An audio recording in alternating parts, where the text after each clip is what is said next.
The crown is back where IT belongs. Kendrick Lamar didn't just win big at the 2025 BET Awards, he took over the entire night. And left no doubt about who's sitting at the top of the rap game, in a historic sweep that stunned even his toughest. Critics Kendrick walked away with 6 major awards, including Best Male Hip Hop Artist, Album of the Year, Video of the Year, and the Cultural Impact Award, an honor usually reserved for artists at the very end of their career. But Kendrick, he made it clear that he's just getting started. And let's talk about that performance, because when Kendrick took that stage, he didn't just perform. He preached, he warned, he conquered. He delivered a spoken word a cappella piece that shook the audience to their core, took shots at industry fakery, and subtly but unmistakably dissed Drake again. Legacy over likes, profits over playlists. Those were his words. And now the whole world is listening. But that's not all. Backstage drama, leaked rehearsal tapes, a rumored documentary. And now, fans are asking one chilling question. What is the 11th hour? Because Kendrick didn't just win. He left a warning. It all started with silence. Months before the 2025 BET Awards, Kendrick Lamar had already shaken the rap industry to its core with a legendary run of lyrical devastation, culminating in one of the most unforgettable beefs of all time, his devastating war with Drake. And though the battle cooled in public, Kendrick's fans were still vibrating from the aftershocks of Euphoria, Meet the Grams, and 616 in LA. But then he disappeared. No press runs, no interviews, no singles, no warnings. Instead, Kendrick let the silence speak, and fans started whispering. Is he done? Is he working on something big? Will he even show up to the BET Awards? He did. And he didn't just show up. He dominated. Let's rewind the clock a bit. After the Drake feud, Kendrick's mystique reached a new level. With every beat of silence, the tension in the culture grew louder. While Drake tried to salvage his momentum with tour appearances and luxury drops, Kendrick was in Compton allegedly working on a secret project. Dubbed internally as the 11th hour, fans began spotting breadcrumbs. A photo of Kendrick walking into a South LA community studio, notebook in hand, a cryptic tweet from producer Soundwave, "We still building." Teed co-founder Punch posting a single emoji. Meanwhile, the BET Awards lineup was beginning to form. Early promo campaigns. T's star appearances, Cardi, Megan, Travis, even Cole. But no mention of Kendrick. Not in the ads, not in the blogs, not in the rehearsals. And then came the leak. A backstage crew member posting anonymously on Reddit dropped this line just 48 hours before the awards. Kendrick's in the building. Last-minute slot added. It's not a performance.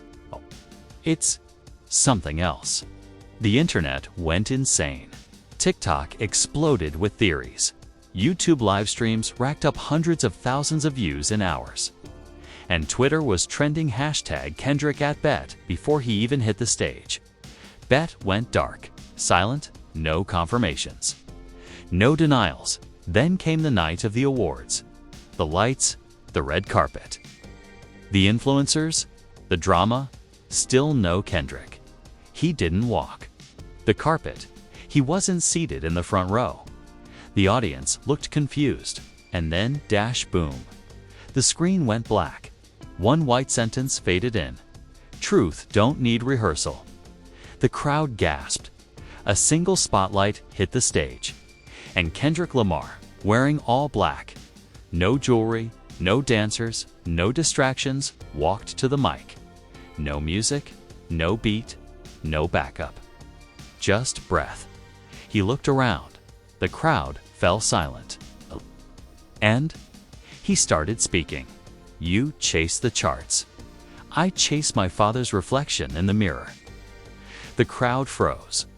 This wasn't a performance. This was a sermon. A statement. A line in the sand. For 3 minutes and 59 seconds.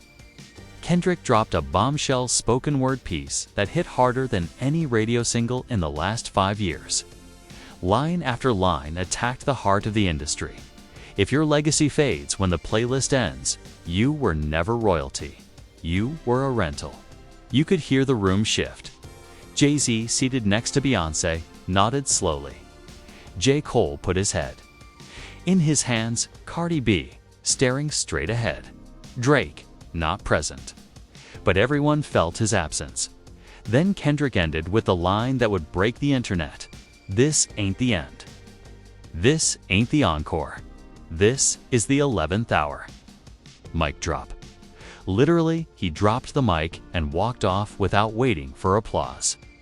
The internet exploded. Hashtags flooded timelines.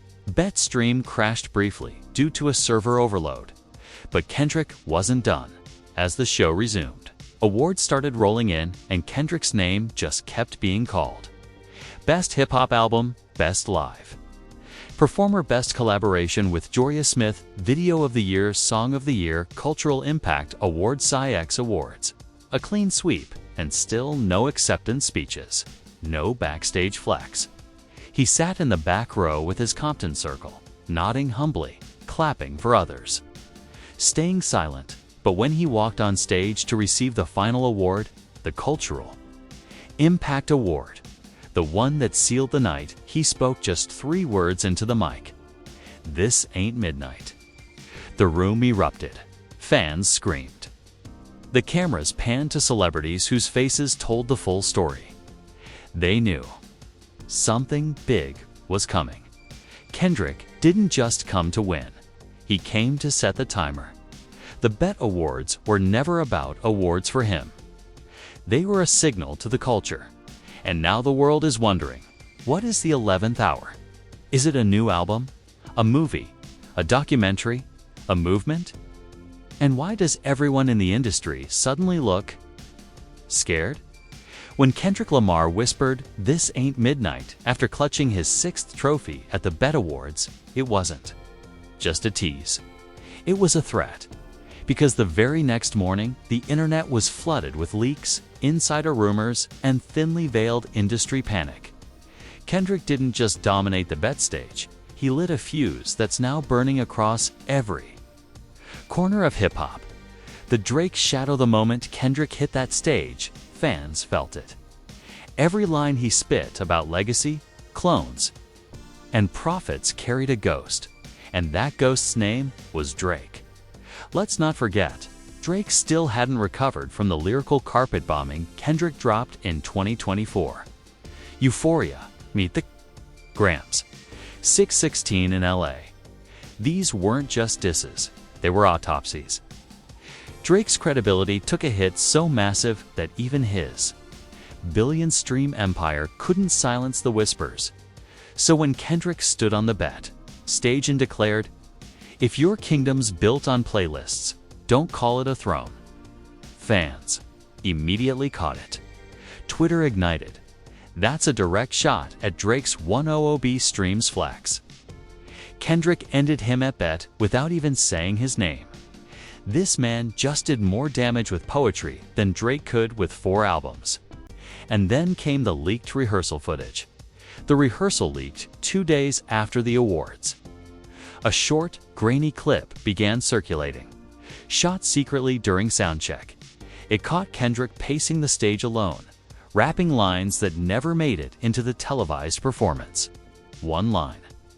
"You, the boy with the owl, but I'm the prophet with wings." Another. "You said God's plan, but I'm the God's pen." Boom. Social media exploded again. If those lines were real, then Kendrick had prepared multiple versions of his BET piece and BET Mitov, cut the spiciest bars to avoid reigniting the Drake war on live TV. Fans now believe Kendrick delivered the safe version on air, but is saving the unedited verses for the 11th hour. The industry twist, but the first real twist didn't come from Kendrick. It came from inside the industry. A leaked email from a Universal Music Group executive Drake's distribution home began circulating on Discord servers. The subject line, Kendrick fallout, damage control strategy. Inside, the language was blunt. Do not amplify Kendrick narratives in press. Shift spotlight to upcoming Travis Scott single. Reinforce Drake's legacy messaging. In interviews, translation. The label was scrambling. Kendrick's bet sweep was so culturally seismic that Drake's team had to activate an emergency PR shield.